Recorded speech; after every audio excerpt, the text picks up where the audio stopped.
అదే RTV app వార్తల్ని క్షణాల్లో చదివే అవకాశం ఉంటుంది. ఒక న్యూస్ పేపర్, ఒక టెలివిజన్ ఛానల్ మీ చేతుల్లో ఎప్పుడు ఉంటాయి. విజయనగరం ఎంపీ కలిసేటి అప్పలనాయుడు ఉన్నారు. సార్ చెప్పండి, ఏ విధంగా చూడొచ్చు? మొదటిసారిగా పార్లమెంట్లో అడుగు పెడుతున్నారు. గల్లీ స్థాయి నుంచి ఢిల్లీ స్థాయి వరకు ఎలా ఎదిగారు?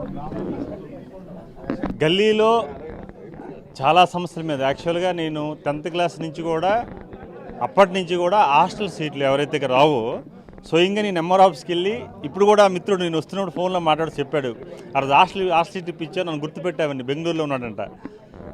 అప్పుడు కూడా నేను అప్పుడు ఎంఆర్ ఆఫీస్కి వెళ్ళి సంతకాలు పెట్టి ఆ వార్డెన్కి ఇవ్వడం, హాస్టల్ సీట్లు తీసుకురావడం, అలాంటి దీని నుంచి అదృష్టం కొద్ది పాత్రికేయుడిగా గ్రామీణ ప్రాంతంలో పనిచేయడం, తర్వాత సమస్యల పట్ల అవగాహన ఉండడం, ఆ సమస్యలు తీసుకురావడం, అధికారుల దృష్టి తీసుకుని పరిష్కారం చేయడం, మళ్ళీ గవర్నమెంట్లోకి వచ్చిన తర్వాత పార్టీలోకి వచ్చాక గవర్నమెంట్ వచ్చిన తర్వాత ప్రతి సమస్య మీద ఒక అవగాహనతో పరిష్కారం చేయడం.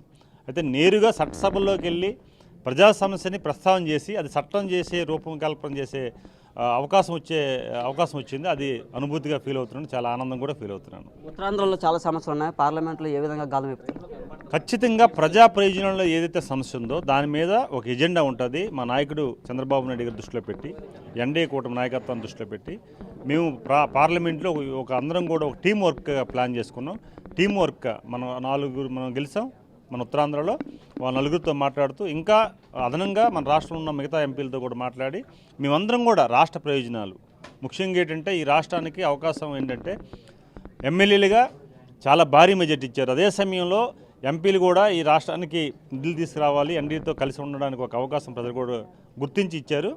గుర్తించారు కనుక గుర్తించే విధంగా మేము ఖచ్చితంగా ఎన్డీఏ కూటమిని కలయికతో 100% నిధులు తీసుకొస్తాం. వైసీపీ నేతలు నన్ను ఢిల్లీలో వెళ్ళి ప్రెస్ మీట్ పెట్టారు, మాపై దౌర్జన్యాలు దాడులు జరుగుతున్నాయని చెప్పేసి ఏమంటారు?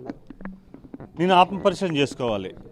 ఏ నాయకుడైనా ఏ రాజకీయ పార్టీ అయినా 100% ఒక మాట్లాడినప్పుడు కానీ ఒక ఫిర్యాదు చేసినప్పుడు కానీ ఆత్మపరిశీలన చేసుకోవాలి. ఆత్మపరిశీలన చేసుకోలేనప్పుడు అది ప్రజా ప్రయోజనం అవ్వదు, ప్రజలు కూడా హర్షించరు. ఈరోజు ప్రభుత్వం ఏర్పాటు కాకముందే మీరు విమర్శలు చేస్తున్నారంటే మీరు ఏ స్టేజ్లో ఉన్నారో ఎలా ఉన్నారో చూశారు.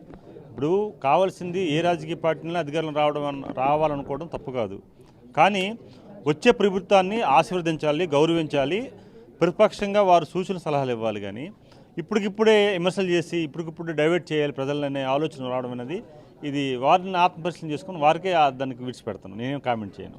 కూటమి పరిపాలన ఏ విధంగా ఉండబోతుంది? 100%. ఈరోజు కూటమి ఏర్పాటు అయిన తర్వాతే విజయం ఖాయమైందనేది ప్రజలకు ఆశీర్వదించారు, గౌరవించారు.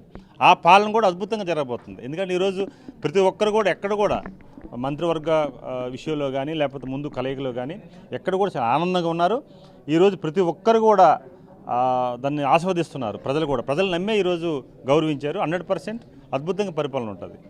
ఇది విజయనగరం ఎంపీ కలిసేటి అప్పలనాయుడు చెప్తున్నారు. పూర్తిగా కూటమి పరిపాలన అయితే ప్రజలకు ఆకాంక్షగా మేము పరిపాలన చేస్తామని, ఎటువంటి వ్యతిరేకత లేకుండా ప్రజలకు అనుగుణంగా మా పరిపాలన కొనసాగుతుందని ఎంపీ గారు చెప్తున్నారు. కెమెరా పర్సన్ సాగర్తో నాయుడు, ఆర్టీవీ విశాఖ నుంచి. మరిన్ని వీడియోస్ కోసం ఛానల్ ని సబ్స్క్రైబ్ చేయండి, లేటెస్ట్ అప్డేట్స్ కోసం వాట్సాప్ ఛానల్ ని ఫాలో చేయండి, అండ్ లింక్ డిస్క్రిప్షన్ లో ఉంది.